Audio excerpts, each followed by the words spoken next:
Terus hingga tahun ke-9 Anda memiliki 60.000 member, totalnya member Anda adalah 88.000, tapi itu adalah pasukan inti. Dan yang lebih penting, 88.000 pasukan inti di 6, 7, 8, 9, 10 tahun ke depan itu bukan hasil kerja sendiri. Ya, itu yang membedakan antara komposisi jaringan ya, dari tipe A, tipe B, tipe C. Oke, nah Bapak dan Ibu, jaringan yang tumbuh itu dihasilkan oleh sebuah pola atau sebuah proses duplikasi pola. Jadi pola yang terduplikasi. Agar terduplikasi, maka pola itu harus terprogram, yaitu terencana, terprogram, terjadwal, terukur, dan dibangun secara sengaja. Ya, tidak ada sebuah organisasi bisnis yang dibangun kok tidak sengaja. Saya tidak sengaja ya menemukan seorang leader Crown Diamond gitu. Tidak sengaja. Nah, ketidaksengajaan itu kemungkinan hanya 1/100%.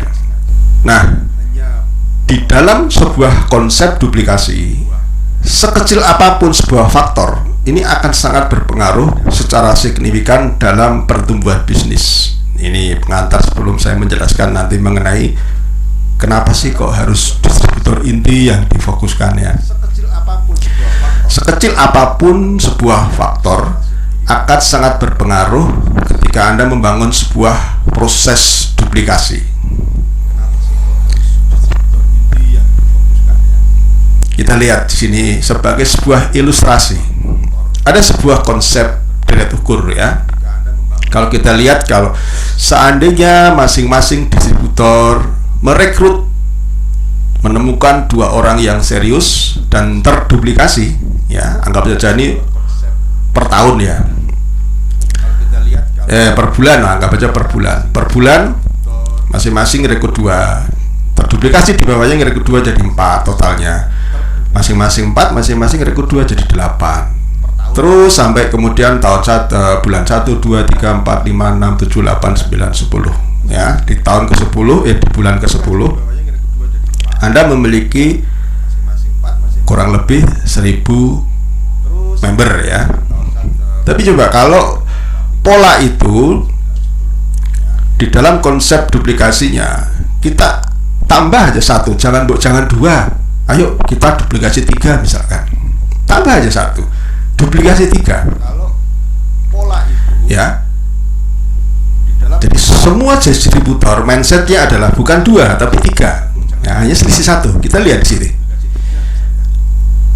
Ketika proses itu diduplikasi, walaupun kelihatannya selisihnya hanya 1 di awal, tapi anggaplah nih di tahun berikutnya, tahun depan, tahun 2022 katakanlah, maka selisihnya adalah 58.000 distributor.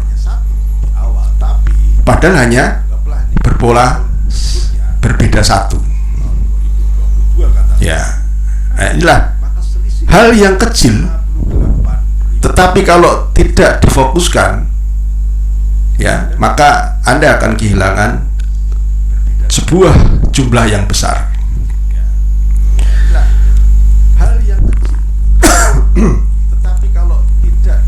Apa itu yang 1 itu? Apa sih 1 itu? 1 itu adalah, kalau di kalau saya bisa ilustrasikan, 1 itu ke kehidupan nyata adalah pola pikir.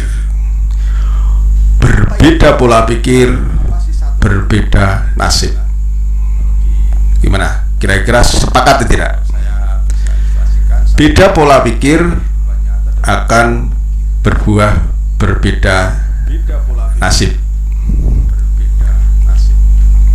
Nah, contohnya, kenapa kok berbeda nasib? Karena berbeda pola pikir, pasti rencana kehidupannya pasti berbeda.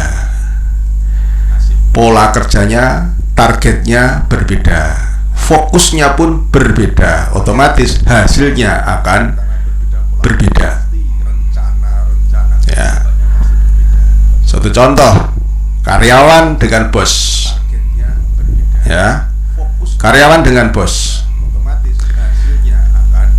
Karyawan tentu rencananya berbeda. Kalau dibandingkan dengan bos berarti berbeda. Rencana kehidupannya, target-target kehidupannya, pola kerjanya, fokusnya, hasilnya pasti berbeda. Karena apa? Ya karena berbeda rencananya, berbeda targetnya, berbeda pola kerjanya, berbeda fokusnya, otomatis berbeda hasilnya, berbeda nasibnya. Apalagi pedagang vs pengusaha.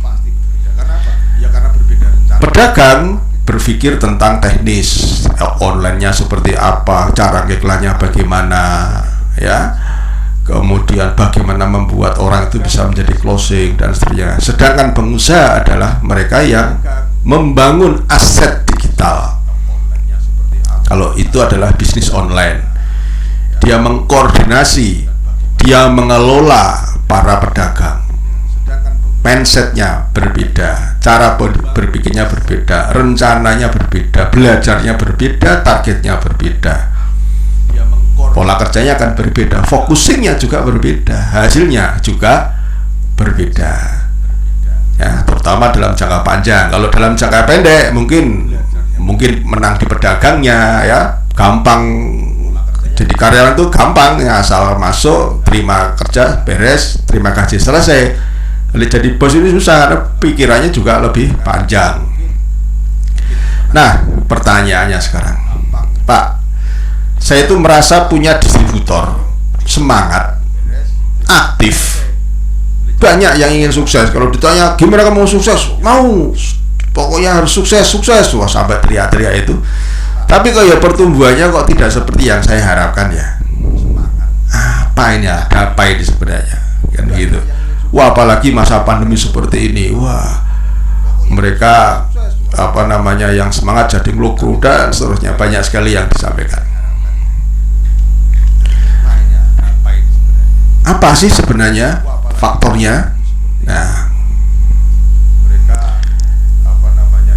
kita sebelum menjawab nanti pertanyaan itu nanti Anda sendiri yang menjawab. Oke ya.